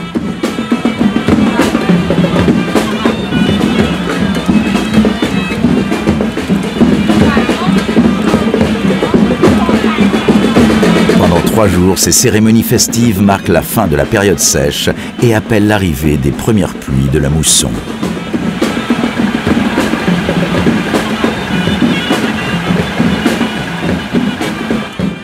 À Chiang Mai, je me lie d'amitié avec Joost et Mariette, 2 backpackers hollandais. Joost voyage depuis déjà quelques mois en Asie. Partagé entre ses études de gynécologie et son envie grandissante de se consacrer à la médecine humanitaire, il s'est accordé un break pour réfléchir sur son avenir. Mariette, elle, profite d'une petite pause dans ses études de médecine pour parcourir l'Asie. Avec eux, j'expérimente pour la première fois le stop à plusieurs.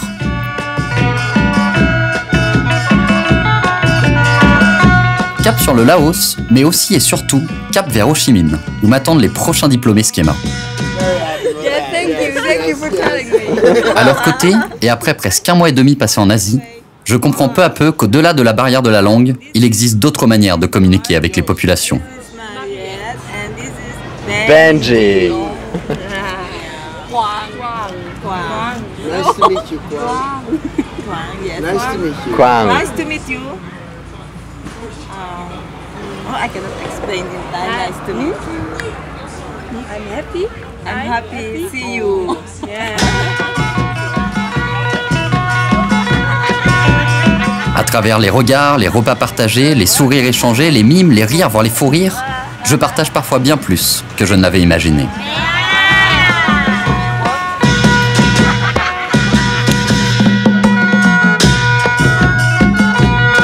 À la frontière laotienne, je dois quitter mes compagnons de route et filer vers le Vietnam.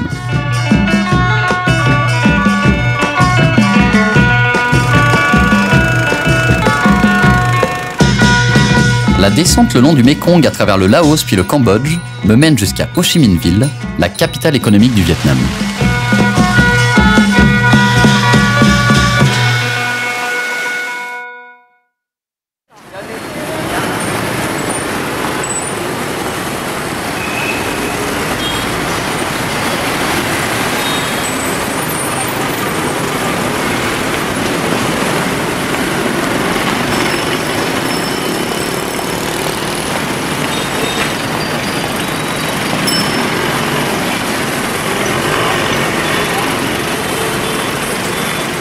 En quelques années, l'économie vietnamienne a connu un essor remarquable. Les experts considèrent aujourd'hui que le Vietnam a pris 10 ans d'avance sur ses voisins birmans, laotiens ou cambodgiens et 10 ans de retard sur la Thaïlande. Le PIB a été multiplié par 3 entre 2002 et 2012 et le PIB par habitant a atteint près de 1600 US$ en 2013. Cette forte croissance économique trouve son origine dans la politique du renouveau, lancée en 1986, qui s'est appuyée sur une ouverture économique rapide, concrétisée par l'accession du pays à l'OMC en 2007. Ces résultats ne doivent cependant pas masquer la persistance de certaines sources d'inquiétude. Un secteur public mal géré qui cumule des dettes vertigineuses, un marché boursier qui a perdu la moitié de sa valeur depuis un pic en 2007 et un secteur bancaire en crise plombé par des créances douteuses. Outre la poursuite de la stabilité macroéconomique, le gouvernement a affiché comme priorité de réformer le système bancaire et de restructurer les entreprises d'État. Installée à Ho Chi Minh depuis 5 ans, Diane Blorn a découvert le continent asiatique à travers la Chine en 2008, où elle réalise un stage de 9 mois chez Pacific Concept. Moi, c'est toujours quelque chose qui m'a attirée dès le départ, c'était partir en Asie pour justement être dans un autre monde, comme on dit. Et c'est ce qui s'est passé.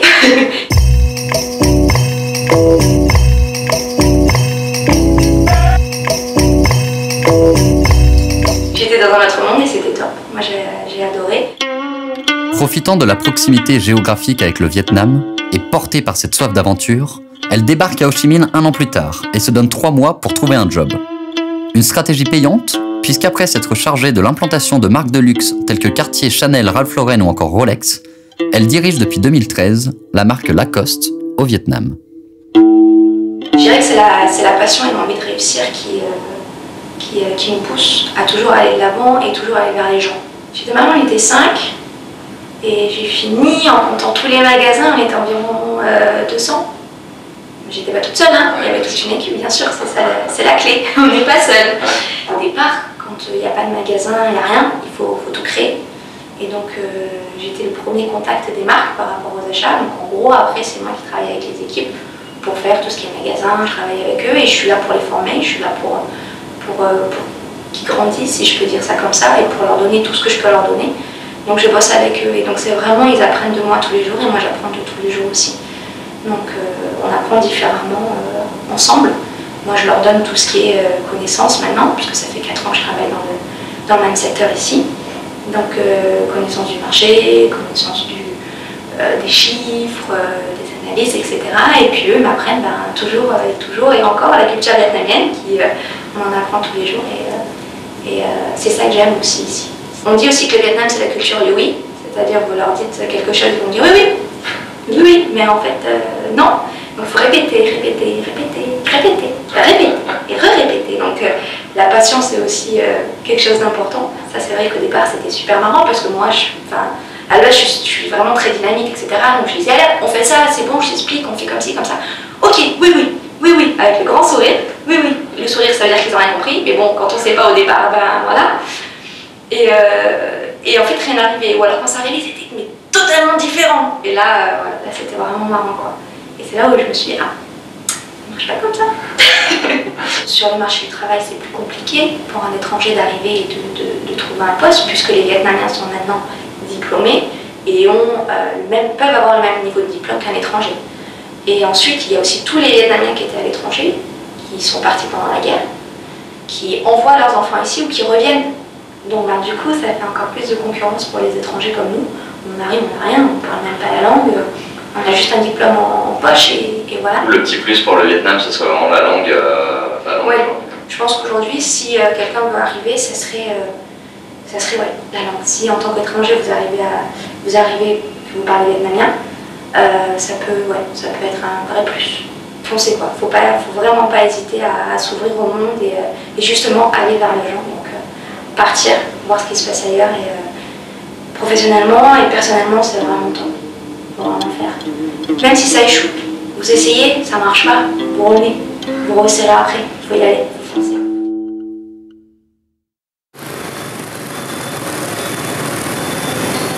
Installé au Vietnam depuis presque 10 ans, Étienne Rico a pu observer les évolutions et les transformations du pays ces dernières années. Dans un pays qui compte 50 millions d'utilisateurs d'Internet et de smartphones, pour une population composée à 80% par les moins de 40 ans, Étienne y a senti un fort potentiel d'avenir dans le secteur des télécoms et du digital. En 2008, il fonde Touchpoint Consulting, une entreprise de développement informatique spécialisée dans les solutions du web marketing et du digital. Marié à une Vietnamienne et désormais papa d'une petite fille, Étienne Rico a décidé de faire sa vie ici, en Asie. Un continent qu'il a découvert directement après Schema. La semaine qui a suivi la fin de mes études à l'école, je suis parti. Je suis parti en Asie.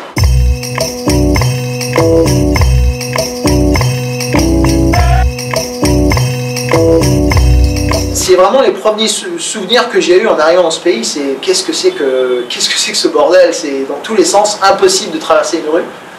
Des flux continus de motos, aucun respect des priorités, des feux, quoi que ce soit. Et je pense que c'est ça, à comprendre le Vietnam, c'est s'asseoir à un carrefour et regarder les gens, comment les gens traversent et croisent en moto ou en voiture, d'opportunité en opportunité et d'échec en échec, on va dire.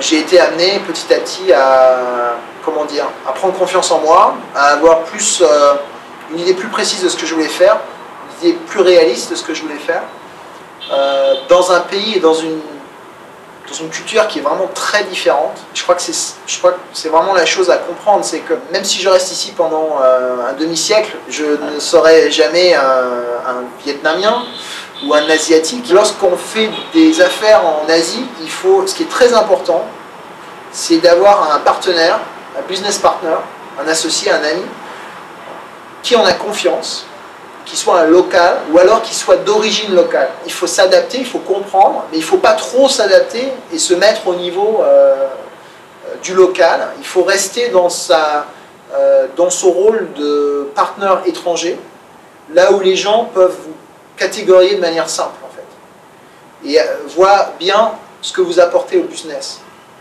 Et pour tout ce qui est relation, discussion locale, il faut avoir son partenaire qui puisse vraiment vous guider dans ce qui se passe. Il faut vraiment avoir un point d'ancrage pour faire confiance à cette économie, à ce pays. Ça prend un certain temps. Des fois, on se fait un peu avoir, quoi.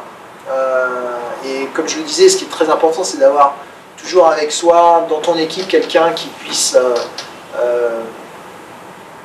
te renvoyer les balles, quoi. Avec qui tu peux tester ce que tu veux faire avant de le faire dans la réalité sur le marché. Il faut tout simplement comprendre que on ne peut pas tout faire soi-même et qu'il faut pouvoir compter sur quelqu'un d'autre. C'est la confiance qui prend du temps, pouvoir faire confiance à quelqu'un et aussi aux gens en retour, pouvoir vous faire confiance. Parce que mon équipe de développement me fait confiance personnellement. C'est quelque chose qui est approuvé au jour le jour. C'est fini maintenant l'époque coloniale où on donne les ordres et tout. Hein. On vient ici, on est invité par le pays, donc il faut comprendre que bon, les choses sont différentes. C'est un retour, un feedback quasi immédiat sur ce qu'on fait, c'est-à-dire surtout à échelle de Chi Minh Ville, du Vietnam. Donc ça veut dire deux choses, ça veut dire le succès très rapidement ou l'échec très rapidement. C'est effectivement une zone assez intéressante où, contrairement à la Chine, les choses sont à échelle un peu plus humaine. On est à, on va dire, 50 minutes de Singapour, de Bangkok. On n'est pas très loin de Myanmar qui actuellement suscite énormément d'intérêt de la part de sociétés étrangères. Si on est au bon moment, au bon endroit et qu'on est attentif, je pense qu'il y a beaucoup de choses qui peuvent être faites. Il est temps pour moi de quitter l'Asie du Sud-Est et d'aborder le mastodonte chinois.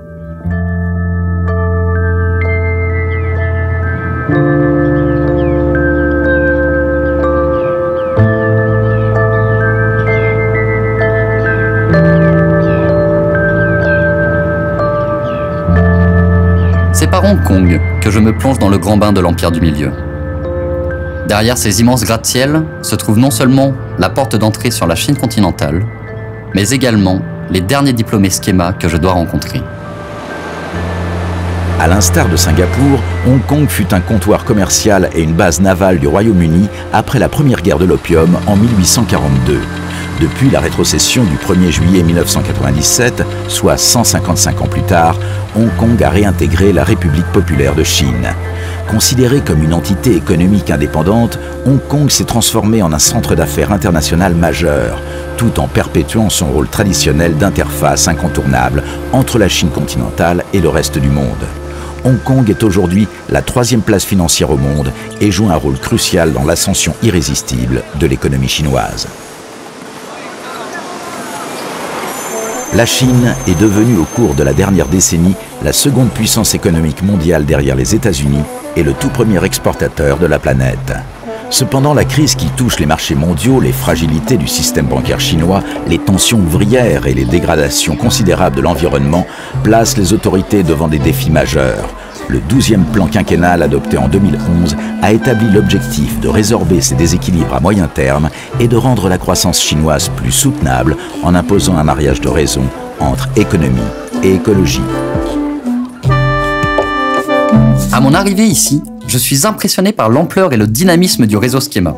À peine débarqué, je suis invité à une soirée alumni sur un rooftop de Hong Kong pour y rencontrer ses membres. Parmi eux, Pierre-Yves Dupuis accepte de me donner son expertise sur cette région du monde. Passionné et intrigué par la culture chinoise, Pierre-Yves décide de réaliser un échange à l'université de Hong Kong en 2006 pour sa dernière année d'école. Tombé amoureux de la région, il décide de s'y installer. Après une courte expérience d'analyse de marché chez Ubifrance, il développe simultanément son propre site internet dédié au luxe chinois et collabore avec PropGo Luxury en tant que développeur web média. Maîtrisant parfaitement l'anglais, il a pris conscience que cela ne suffisait pas pour apprivoiser la Chine. L'anglais, c'est vraiment qu'une langue de communication.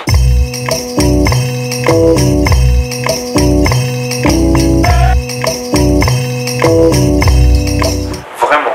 C'est-à-dire que dès que tu rentres à la maison, dès que tu vas avec tes amis, dès que tu pars de ton bureau, tu ne parles que cantonais.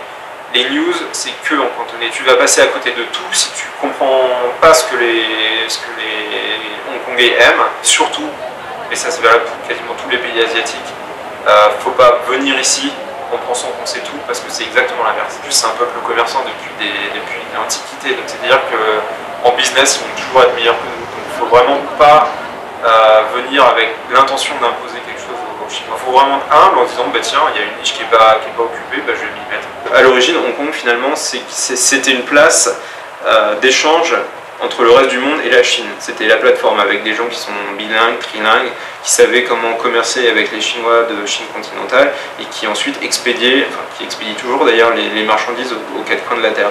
C'était ça. Maintenant, la Chine s'est vachement transformée et c'est devenu un marché intérieur finalement.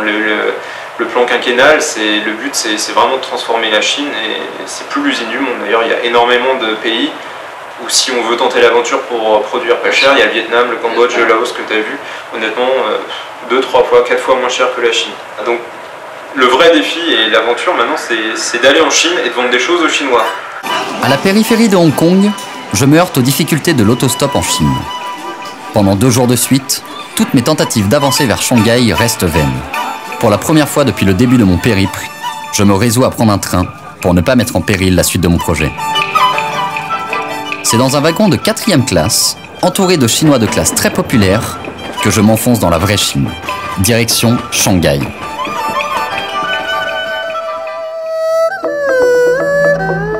Après 24 heures de trajet éprouvant, je pars à la rencontre du dernier diplômé de ce périple. Son nom ? Guillaume Vidal. Sa grande préoccupation ? Développer les nouveaux modes de consommation d'énergie à travers des technologies innovantes. En 2008, il crée Green Creative, une entreprise de luminaires LED qu'il produit en Chine et distribue sur le continent nord-américain. 3 heures avant de décoller vers un rendez-vous d'affaires aux États-Unis, il m'accorde une interview atypique sur le toit de ses bureaux shanghaïens.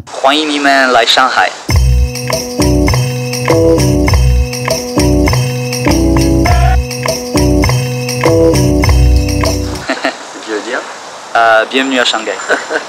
Les quelques personnes que j'ai rencontrées, même je suis toujours en contact, c'était avec le réseau Schema ici au départ. Depuis maintenant à peu près, je dirais un an et demi, 2 ans, ça s'est quand même pas mal dynamisé. Il y a régulièrement des événements, on se voit à peu près, je sais pas, une fois tous les 2 mois, je dirais tous les 2 mois il y a quelque chose.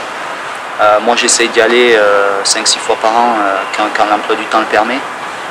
C'est toujours très sympa et puis il y a maintenant qu'il y a le campus sur Suzhou, il y a aussi beaucoup d'événements qui sont en relation avec ça. Donc on a rencontré pas mal d'étudiants. Donc je dirais que ça se met en place, il y a un gros progrès au niveau du réseau et il faut définitivement qu'on continue parce que c'est un gros avantage et ça c'est pas sous-estimé non plus. Il y a quand même énormément d'étudiants chinois qui sont au Schema aussi en France ou sur les autres campus. Et qui retournent ici et qui ont aussi des postes sympas et qui je suis sûr seraient ravis de pouvoir aider et participer plus au réseau également. J'ai fait rapidement les efforts et j'ai eu de la chance de rencontrer des gens, des Chinois même qui parlaient un peu français, etc. au début, qui m'ont permis de m'introduire dans un cercle complètement chinois. J'ai fait un peu le cheminement inverse, c'est-à-dire qu'aujourd'hui je j'ouvre plus vers les expats. Le langage c'est la première chose. Je parle chinois. Tout le monde dans la boîte, tous les expats de la boîte parlent chinois. Pour moi, c'est un critère de recrutement. Sinon, c'est pas possible. C'est quelqu'un qui est sérieux pour la Chine. Il va se mettre au chinois, il n'y a pas le choix. C'est un peu le problème, je pense, de beaucoup de gens, c'est qu'ils résument la Chine aux gens qu'ils rencontrent, puisqu'ils rencontrent des gens qui parlent anglais. Mais c'est pas forcément toujours les gens les plus brillants qui parlent anglais. Il y a aussi des gens très brillants et moi j'ai parmi mes cercles d'amis des entrepreneurs qui ne parlent pas un mot d'anglais et qui ont des superbes boîtes. Le chinois, ça va permettre d'atteindre un autre niveau dans les relations. Moi aujourd'hui, même si on fait par exemple des meetings en anglais, très rapidement on va tourner au chinois et puis le repas du soir se fait en chinois et on est capable d'avoir des relations avec les grands patrons et pas seulement le responsable export de la boîte qui parle anglais. Après, définitivement, c'est une culture totalement différente et il faut vraiment essayer de comprendre, pas toujours juger. Et puis on n'est pas chez soi de toute façon et c'est à nous de nous adapter, je dirais. Et c'est ça que je pousse chez les gens qui viennent ici ou avec qui je suis, quand ils commencent à faire des critiques ou etc. Je leur dis bon, si ça te plaît pas, tu peux toujours rentrer. Presque un conseil, ça serait pas forcément rester sur Shanghai, essayer d'aller voir ailleurs. Il y a quand même pas mal d'autres grandes villes avec plusieurs millions d'habitants. Il suffit d'aller même dans des quartiers ou de sortir à 1 heure de Shanghai pour comprendre qu'il y a encore des grosses disparités et du coup des grosses opportunités. Par contre, c'est clair que tout ce qui est les fausses bonnes idées, c'est-à-dire je vais amener du vin en Chine ou je vais exporter des produits pas chers chinois en Europe, tout ça, ça a été fait, refait. Il y a des gens qui ont des positions aujourd'hui assez dominantes sur ces marchés-là, qui savent bien faire les choses. Et donc je dirais des opportunités, oui, mais il faut être un peu plus malin, peut-être plus dans les services. Je pense qu'en termes de conseils, en termes de marketing, en termes de développement produit. Et évidemment, il y a le marché chinois qui est énorme. Il y a tellement de villes, de gens partout qui commencent à avoir un pouvoir d'achat qui est significant. Ils aiment en plus, quand même, généralement, dépenser de l'argent. La Chine est très grande.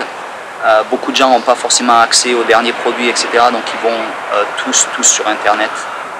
Et même dans les bleds paumés, les gens, on a l'impression qu'ils habitent dans leur magasin, mais ils ont quand même Internet. Donc je pense qu'il y a aussi beaucoup à faire dans ce milieu-là. Ils sont très curieux. Je pense que c'est de là aussi que ça vient, la capacité qu'ils ont à s'adapter, c'est qu'ils sont toujours très curieux. Et du coup, je pense que c'est pour ça qu'ils vont continuer à réussir. S'ils arrivent à maintenir la stabilité du pays politiquement, ils iront très loin, puisque c'est des gens qui n'ont pas peur de travailler beaucoup et qui sont capables d'apprendre très vite. À la fin de l'interview, Guillaume décollera vers la Californie, pendant que je réaliserai que ça y est. Mon job de reporter auprès des diplômés Schema s'achève là. Dans l'attente de mes visas tadjiks et iraniens, à Pékin, je prends conscience que mon voyage touche à sa fin. Hier à Shanghai, aujourd'hui à Pékin, la grande traversée de l'Orient, malgré la fatigue physique et psychologique, représentera mon dernier défi. Depuis le 20 octobre dernier, j'ai eu l'opportunité de côtoyer chefs d'entreprise ou porteurs de projets. Financiers, commerciaux, conseillers ou fins stratèges, carrières assouvies ou bâtisseurs de demain. Les profils se sont succédés et les enseignements n'ont eu de cesse de s'accumuler.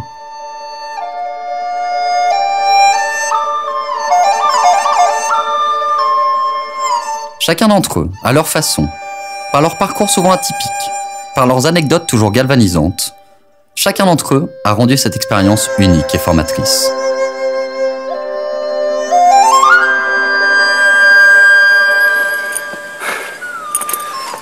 Bien voilà, après 4h45 d'ascension, je suis enfin arrivé à la tour la plus haute de la muraille de Chine. Voilà, retour en France dans 45 jours.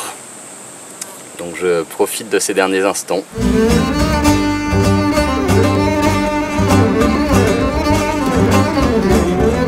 Ça y est, je fais désormais route vers l'ouest, vers l'Europe, vers la France, vers la Bretagne. Il est temps de rentrer à la maison.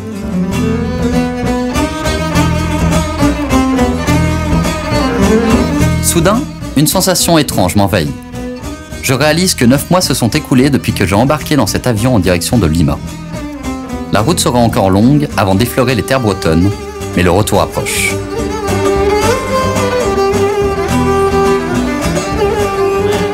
Sur mon retour, j'ai la chance d'explorer un pays fabuleux, l'Iran. L'Iran, ce pays que nos médias, nos citoyens n'ont de cesse de décrier, de blâmer ou de catégoriser comme un pays dangereux, parfois même islamiste. Pourtant, l'Iran que j'ai sous mes yeux est bien loin de tous ces stéréotypes. L'Iran que je découvre là est doté d'une culture de l'hospitalité extraordinaire. L'Iran qui se dévoile ici est un pays où la population s'intéresse à l'étranger que je suis et fait preuve d'une rare ouverture d'esprit.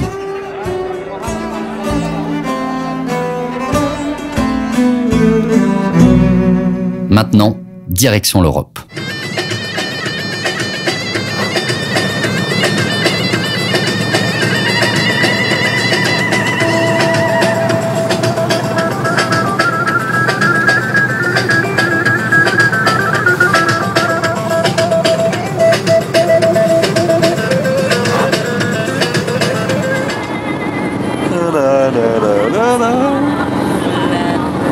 À Istanbul, je retrouve ma petite sœur, Pauline, qui va m'accompagner pour la dernière ligne droite.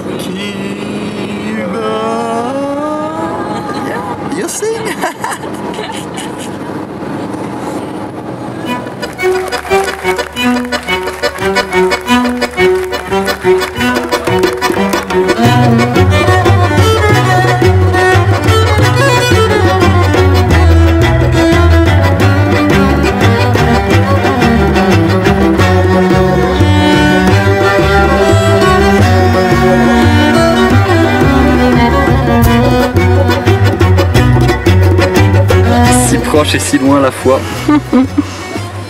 Après exactement 11 mois et 7 jours, nous allons toucher le territoire français. On n'est plus qu'à 1 mètre ou 2. Le chemin reste encore long jusqu'à Calmé. Encore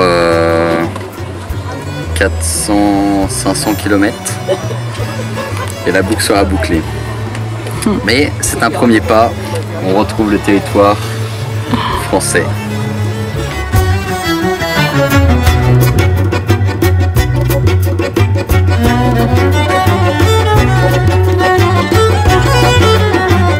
Au péage parisien, je m'apprête à célébrer ma dernière journée, mon ultime tentative d'autostop avant de rentrer à la maison. Et comme une dernière leçon, comme une ultime salutation du destin, comme une formidable preuve que dans la vie, tout est signe, mon dernier conducteur se rend directement à quelques pâtés de maison de Calmé la Passagère, lieu d'arrivée de ce tour du monde. Sur ce dernier tracé, des centaines d'images, de visages, de sensations, de souvenirs refont brusquement surface. J'ai une pensée pour mes 220 chauffeurs aussi, ceux qui, le temps d'un trajet, m'ont accueilli dans leur voiture et ont accepté de partager avec moi un petit bout de conversation à l'autre bout du monde. Aujourd'hui, et pour la première fois depuis ce qui me paraissait une éternité, je sais où et avec qui je serai dans quelques heures.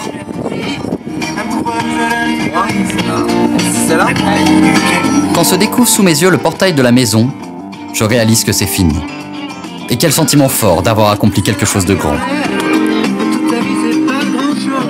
C'est comme gagner la Coupe du Monde. Soudain, un sentiment de fierté m'envahit. Oui, je suis fier. Humblement, mais fier. Fier de ce que j'ai réalisé, d'être allé au bout de ce projet, des kilomètres parcourus, de ces rencontres inoubliables. Et fier de pouvoir désormais partager cette expérience extraordinaire.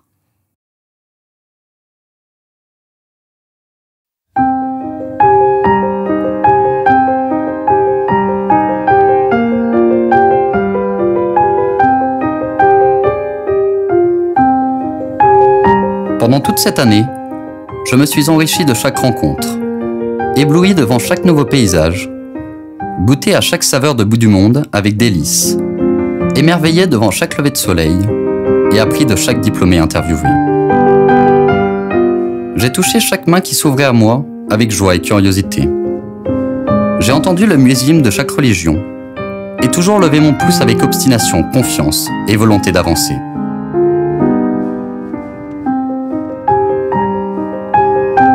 J'ai appris pendant cette année la valeur de l'effort, la force de la persévérance et de l'acharnement, pour ne jamais abandonner, ne jamais baisser les bras. Alors, soyons des ambitieux, soyons des audacieux. Ayons l'audace d'aller au bout de nos rêves et laissez-nous emporter par le balai des rencontres. Et n'oublions jamais ces mots de Paulo Coelho. Si vous pensez que l'aventure est dangereuse, je vous propose d'essayer la routine. Elle est mortelle.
no sé qué hacer.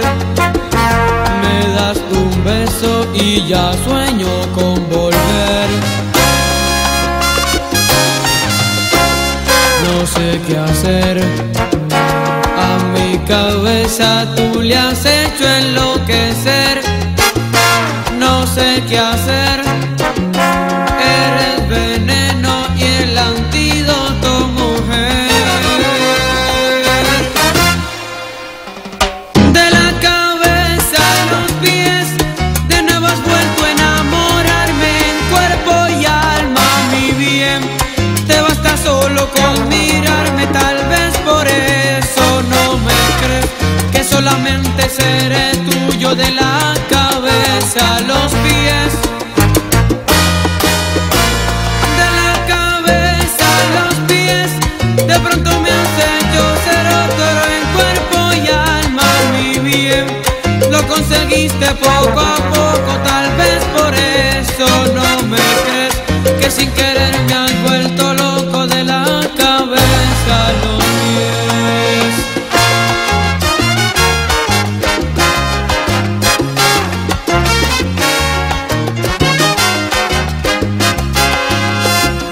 No sé por qué tu amor me deja ciego y sin saber qué hacer.